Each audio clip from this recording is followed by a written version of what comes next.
world, welcome to the Casual Historian Podcast. My name is Grant and this is my co-host James. Once again, welcome. This is the podcast where we get to talk about all the things that we don't get to talk about in our history classes. And today we are continuing our conversation from last week about political Islam. And this time we'll be talking about political Islam or history of political Islam since the fall of Constantinople to the Ottoman Turks. Yes, in 1453, the city of Constantinople, or New Rome, the former capital of the Roman Empire, fell to the Ottoman Turks. In the next few years, the Turks would go on to subjugate the Byzantine successor states, such as the Morea in southern Greece or Trebizond in eastern Anatolia, but would then turn its sights on advancing into Central and Eastern Europe. This will set the stage for the great geopolitical showdowns of much of the 16th through 19th centuries in Europe, but will also take place in Europe against a backdrop of the Reformation and its impact, the unification of Russia, and to the east, we'll also see the development of Islamic states in India and Southeast Asia, which kind of move in an entirely different direction from the way the Ottoman Turks and the Persians will go. And it's this time with the creation of a Turkish state in Asia Minor, we finally get to see sort of in Persia the rise of its new identity. Until about the 15th, 16th century, pretty much the only state religion Islam ever had was Sunni Islam, was the only one that was ever adopted by any states, or the ones that was used. Shia Islam had always been a minority, an oppressed group in all these different places. But with the Ottoman Empire sort of establishing itself upon the ruins of the Byzantine Empire, you get in Persia, the leaders there seeking to differentiate themselves from the Sunni Ottoman Turks. And it's for this reason that they adopt Shia Islam. And it's when, under, I believe it's the Safavids, that adopt Shia Islam, and they begin to, Shia Islamize Persia. But I guess unlike with the Sunni Ottoman Turks, they're never able to as Shiaize Persia as the rest of the world is already Sunni. So in Persia, the Safavid Dynasty, which begins to rebuild a Persian polity after the collapse of the Mongolian Timurid Empire, as well as the end of the Karakoyunlu Khanate, really creates this new version of an Islamic polity that we hadn't seen before. What we saw was in the decades prior to the establishment of the Ottoman Empire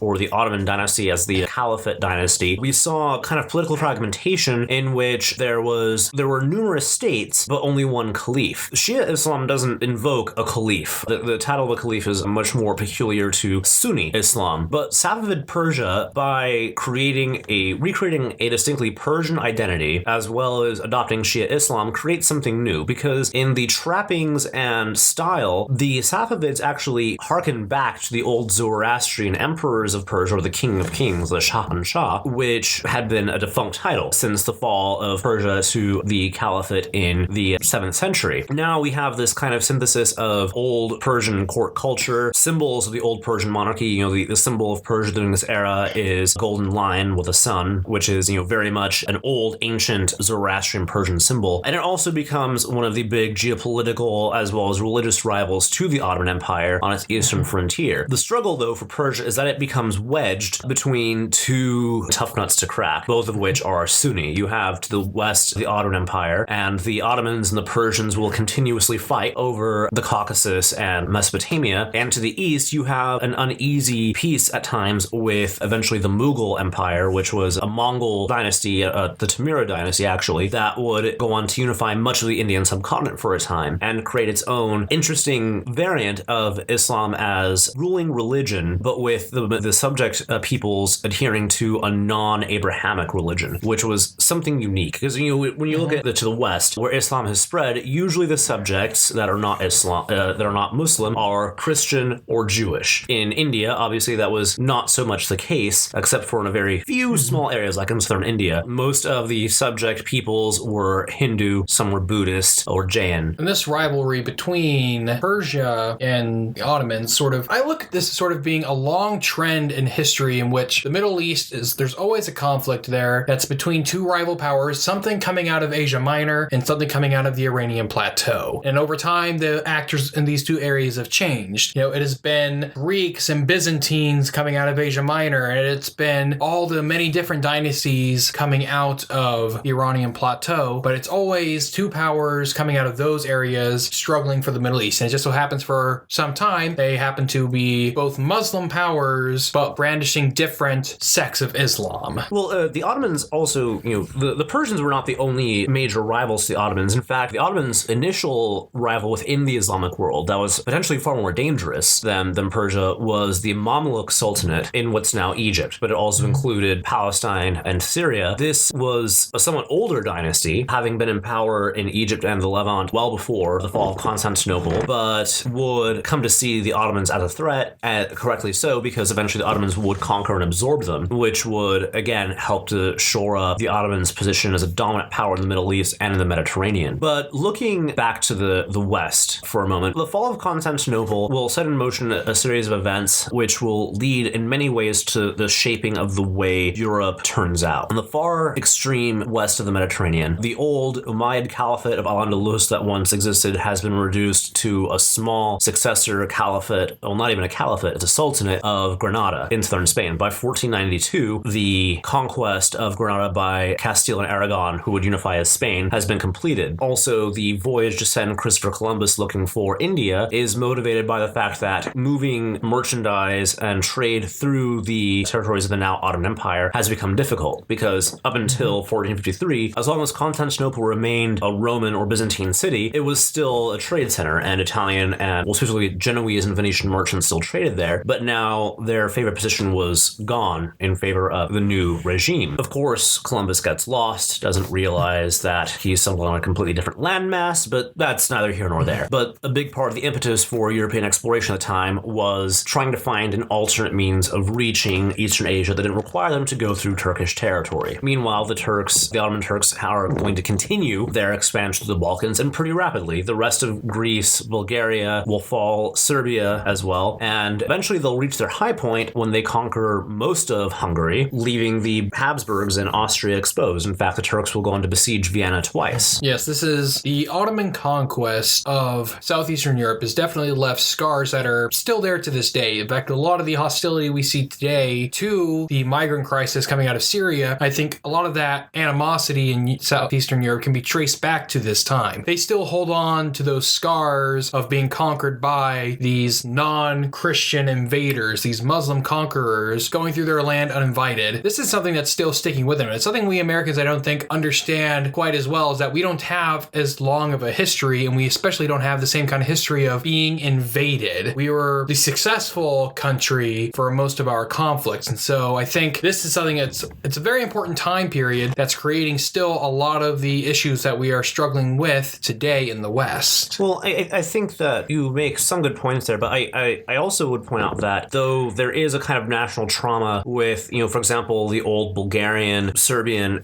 kingdoms, and of course the Byzantine Empire itself being conquered by the Turks, that does lend itself to a national consciousness in a certain way. There was also this kind of weird sense where these sections of Europe have the longest history of, after conquest, peaceful coexistence alongside Islam. And though there are at times flare-ups of repression, mostly especially among Greeks who, had probably the strongest, longest memory of independence, there was a sense of most of the regions of Bulgaria, Serbia, Greece, for example, generally maintained a homogenous population that generally remained of one faith or another. Exceptions would be, for example, Bosnia or Albania, where the Slavic peoples did adopt Islam, and that would go on to play a tragic role in the events of the late 20th century after the breakup of Yugoslavia, in which centuries-old quarrels were invoked to promote ethnic cleansing, unfortunately. But we also look at the Ottoman invasions of southeastern Europe as being crucial because it also cuts off southeastern Europe from the development of government and institutions in the way that most of Central and Western Europe will experience. They don't experience the events of the Reformation. For example, in Croatia, which is Catholic, is cut off from the Reformation at the time. You have the development of power structures that are balanced. The idea of checks and balances are increasingly, or simply non-existent. The provincial governments of the Ottoman Empire are virtually absolute monarchies subject to the Sultan in Constantinople. Meanwhile, just a little bit further east over the Black Sea, you have the Crimean Khanate, which will eventually be absorbed into the Ottoman Empire, which will be a thorn in the side of the Poles and the Russians over time. But those Tartars that do convert to Christianity, interestingly enough, end up becoming,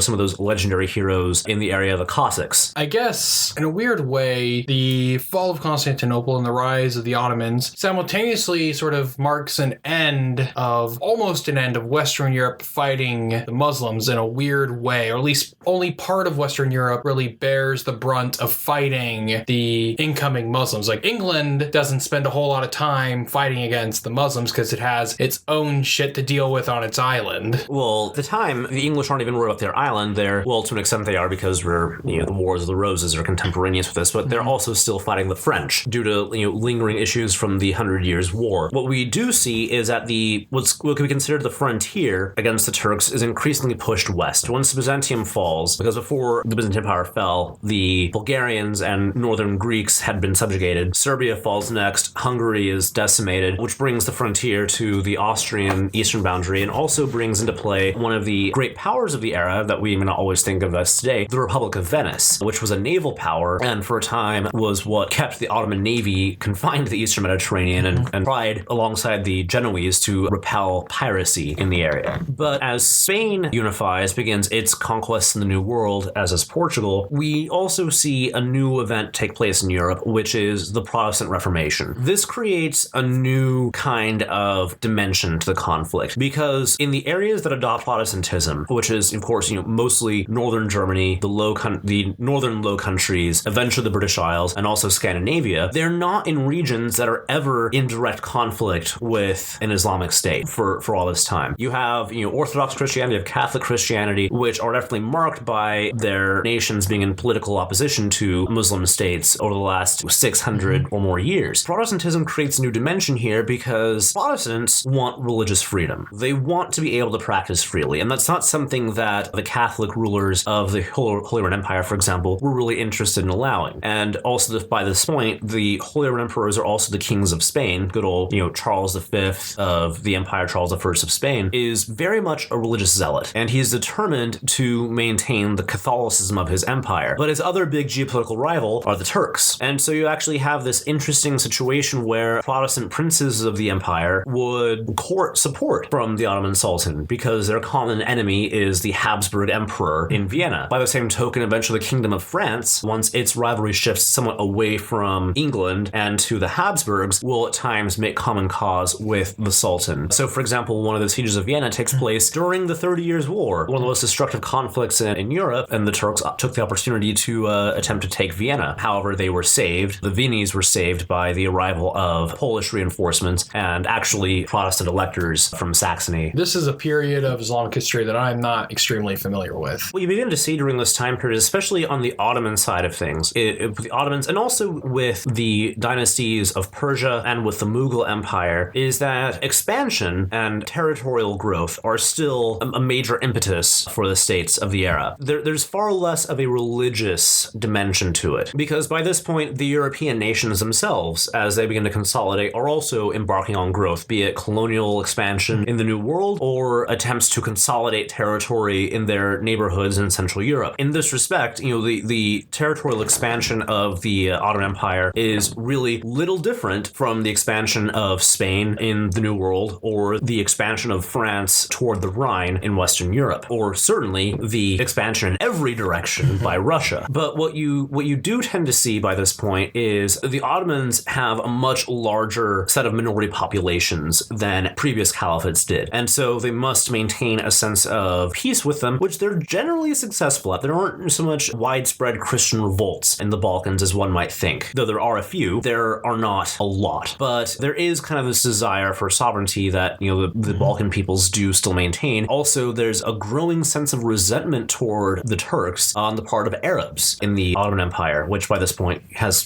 control of northern Africa, Egypt, Syria, and will eventually control most of the Arabian Peninsula as well. Meanwhile, the Mughal Empire, which I do want to touch on in India, is a very fascinating thing, because in Islam, it is a well-known doctrinal fact that Christians and Jews are people of the book, and they are given legal protections and status as such. Non-Abrahamic religions, strictly speaking, were not always tolerated. In fact, Islam's first foray into the Indian subcontinent was part of a series of events that led to the the virtual extinguishment of Buddhism as a major religion in the subcontinent. On the other hand, the Mughals, from a pragmatic standpoint, actually treated the Hindus as people of the book, which was both progressive in a way, because we're expanding religious tolerance tolerance beyond a set of religious beliefs, but it also is practical. You're trying to rule a geographical area, the size of much of Europe, with a population probably greater than Europe, even by this point, that is of a different religion. It's probably not going to go well for you if you attempt to forcibly convert all of these millions of people to your faith, so tolerance is usually the better way to go. And in fact, some Mughal emperors encouraged syncretic discussions between Muslim and Hindu scholars, which produced, a big impact on India as is today, though there are still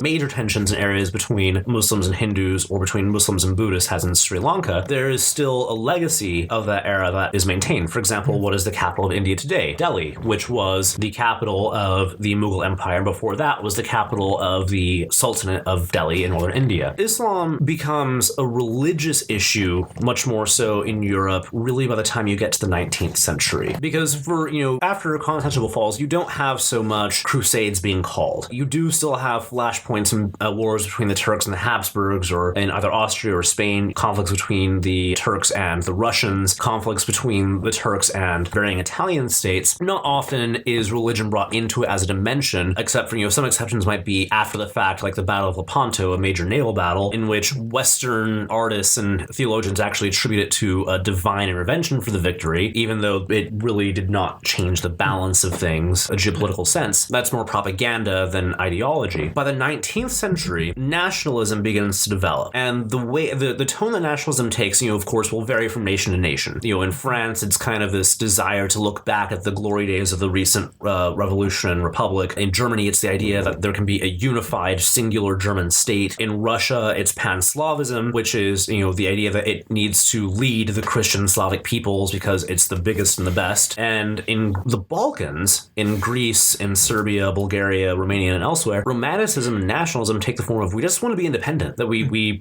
want to be our own countries, that we don't want to be subject to either the Turks or to the Austrians any longer. So, you have independence movements beginning in the 1830s in Greece and in Serbia, which begin to claw back territory. And for the Ottoman Empire, for most of its history in the 19th century, it's going to see its gradual disintegration in the Balkans as states become independent and then claw bits and bits of territory away. You'll see it falling victim to independence movements in Egypt, which will eventually become a British protectorate. Same thing in Tripoli and Cyrenaica, which will become Italian Libya. But it's not confined. This issue is not confined solely to the Ottoman Empire, this kind of political malaise that sets in. Persia becomes basically a partitioned sphere of influence between Russia and the United Kingdom. And then, of course, the Mughal Empire itself in India will meet its end at the hands of the British East India Company, with the beginning of British colonialism there. What I want to talk about a little bit was the North Africa within the Ottoman Empire, because it seems throughout the Ottoman Empire's history, North Africa has always been that sort of the thorn in the side of the Ottoman Empire from within the empire itself, because it's technically supposed to be part of the empire, but it always acts extremely independently of the rest of it. U.S. history is tied up in a bit with North Africa. Supposedly, this is a story told to American diplomats in Morocco in the 1880s, but the Sultan of Morocco claimed that he was the first one to recognize the United States as an independent nation in 1776. Now, whether this actually occurred or this was a story he told after the fact to cozy up with the American ambassadors is a story that will never be known. But whenever I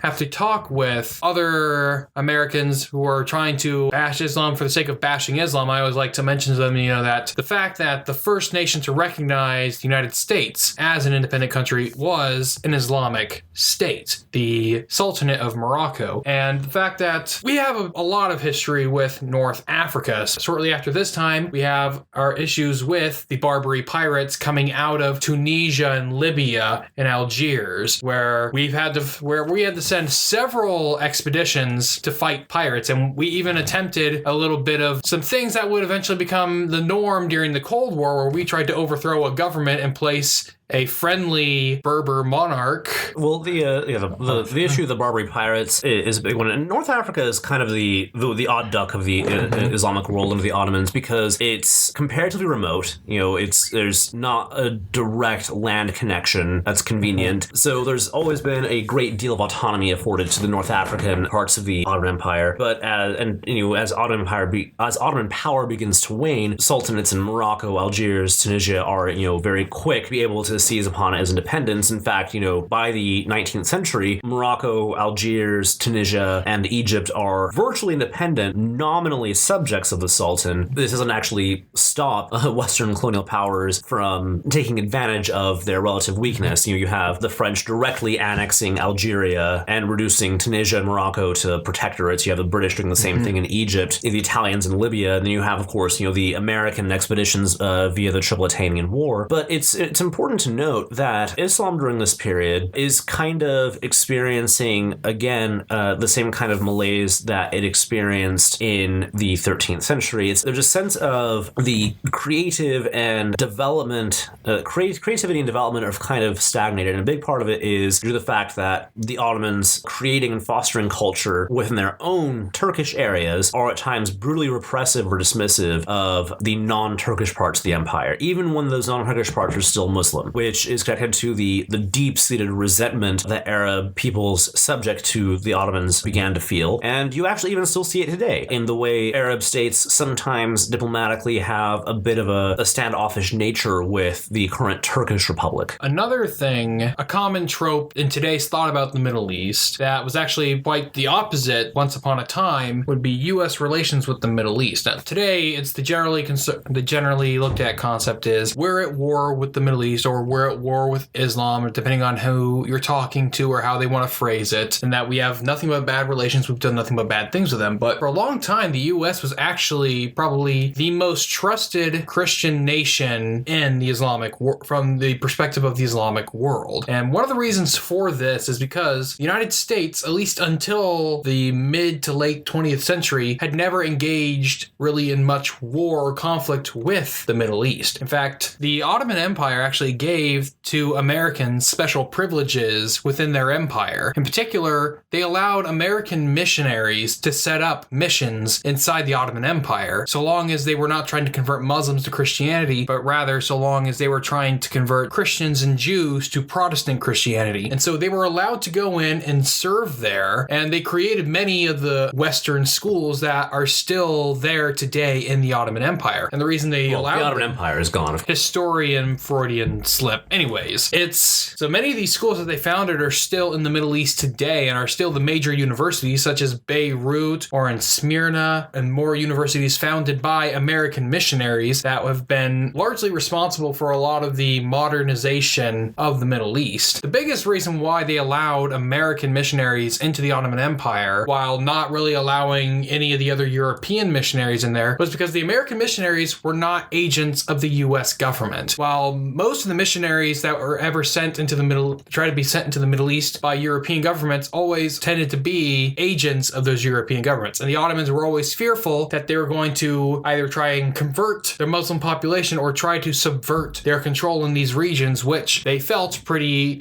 shaky control in these regions anyways. Well, it was also, the fact that there were also unequal treaties that gave the rights to protect Christians within the empire to countries like France and Russia, which was pretty much a carte blanche inviting them to intervene. But, we probably, I do want to kind of look at, one of the differences between the U.S. And the European governments is that during the 19th century, the U.S. doesn't participate in the colonial rush that the Europeans do. The new colonialism of the new imperialism of the 19th century is mostly aimed at Africa, but much of northern Africa by this point was Muslim. And then you also parallel that with the British Raj in India, which also includes what's now Pakistan and Bangladesh, very high Muslim populations in those countries. You have the Brits also taking control in Malaya and in northern Borneo, and then you have the Dutch in Indonesia as the Dutch East Indies.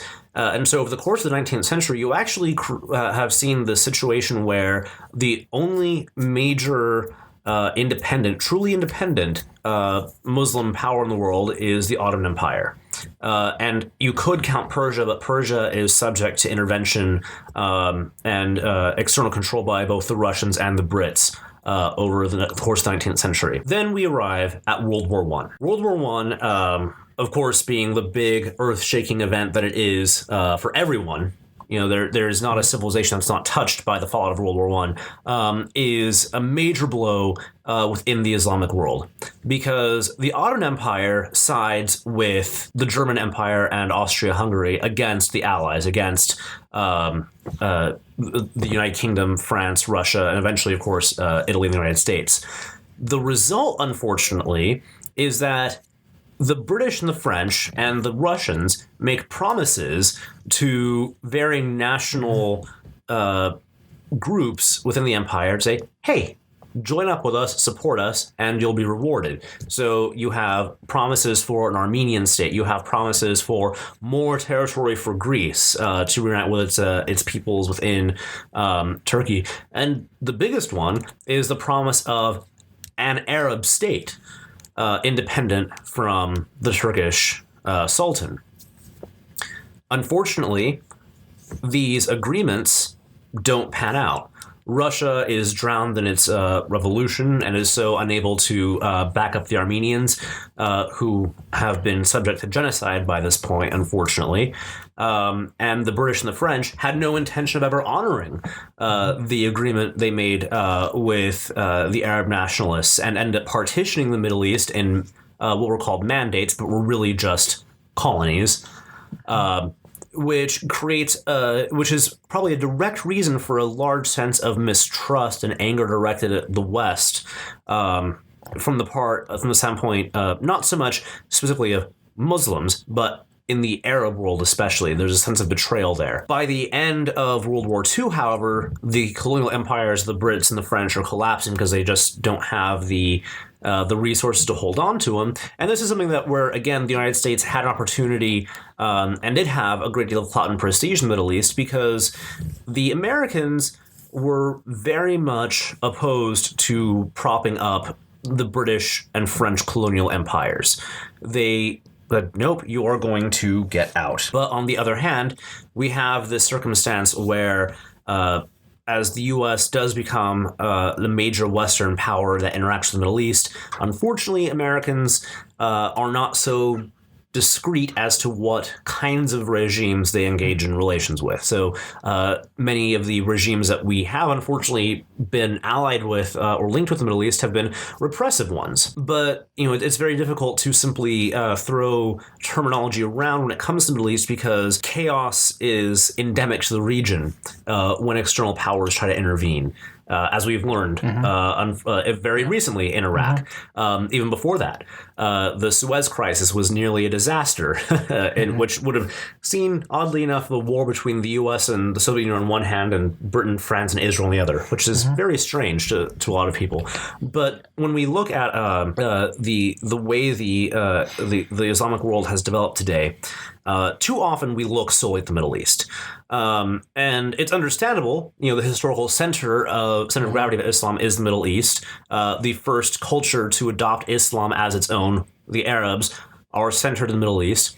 But the Islamic world is far bigger than that. We have Africa, you have South Asia as well. And what you actually see is that sometimes many of the misconceptions and misperceptions that we have about Islam, especially in its political dimension, are tied to the fact that we only look at the Middle East. We don't tend to look at Pakistan so much, and we almost never look at Malaysia and Indonesia, where you have very high populations, democratic governments. You have, for example, well before any woman became a head of government in Europe, you had female prime ministers in Pakistan, and in not Suharto. Suharto lasted until the 80s, I believe. But we do see progress in the Islamic world, which is very important. Secularization has brought new opportunities. The challenge that the Islamic world now faces in its political life is its commitment to secularism. In the 1920s, when the Ottoman Empire collapsed, it was replaced with a secular Turkish Republic.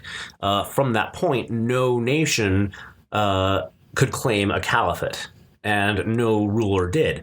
And I think the first time that anyone has actually laid claim to being a caliph with force of arms has been, unfortunately, Daesh or ISIL or ISIS, or however one wishes to address them. But the Islamic world has been making progress. The Arab Spring wasn't merely just a series of revolts that ended badly. We've seen great strides made toward liberalism in Jordan, in Tunisia, in Morocco. And I think that given time, they can make that way forward. But as we know, democracy is something that cultures and civilizations must learn on their own. It can't be exported and it can't be imposed. There's another concept I want to touch about, and I think we might do at some later point an episode dedicated to this concept. But the idea that we talked about this before, but the concept of an Islamic Reformation and the idea that Islam is already in the midst of one. It's been in the midst of one for some time. Now, I think you and I disagreed on when this Islamic Reformation may have started, or a major change in modern Islam. Basically, I believe you postulated that it was the coup of the Young Turks in Turkey, overthrowing the Sultan. While in my mind, I saw the birth of this theoretical Islamic Reformation with the founding of the Muslim Brotherhood in the 1920s. Now, I guess there's arguments we can make for both of them, depending on how you look at, say, if we wanted to make comparisons with the Protestant Reformation, there are arguments to be made for both sides, depending on how you look at that.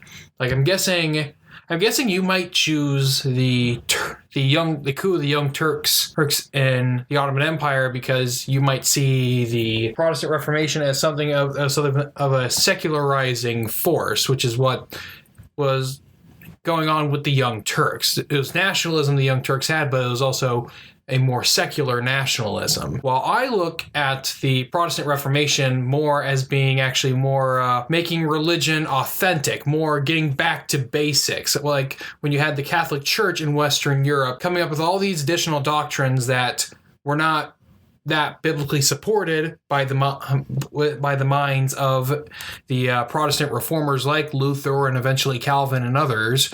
They didn't see these Catholic doctrines, many of them, as being supported by the Bible. That's why I look more at the founding of the Muslim Brotherhood, which wanted to go back to sort of thinking Islam is the solution for what's going on. So I guess I think that, what we commentate the Reformation in Europe, for example, and really we're dealing with at least several different events. You have, Luther is not Calvin, and neither of them are John Huss, and the Church of England is none of these. Mm-hmm. So, Reformation can take on many different shapes, many different forms, but what it really is about is just addressing the way a faith interacts with the world outside of it and how it impels its members to behave. And I think that there has been definitely a general shift in that. I think that's probably a subject best left, because this deals more with a lot more in terms of an assessment of theology to a different discussion. Mm-hmm. But when we look at relations now, secularism is potentially creates the ability for us to have rapprochement with the Islamic world that's not about opportunism, that's not about oppression or trying to get an advantage, but it creates one where the faiths of respective individuals or peoples no longer needs to be an impediment to understanding. That it's a recognition that we can find a way forward together, but at the same time, we need to be cognizant that in the Middle East, in North Africa, in South Asia, the West collectively, at varying times, bears the marks of those who have been oppressors, that we've been exploitative, that we've broken promises, that we've been seen to support oppressors. And so we have to be very much aware of this perception, very much aware of our own history outside of the Islamic world and the role that we've played.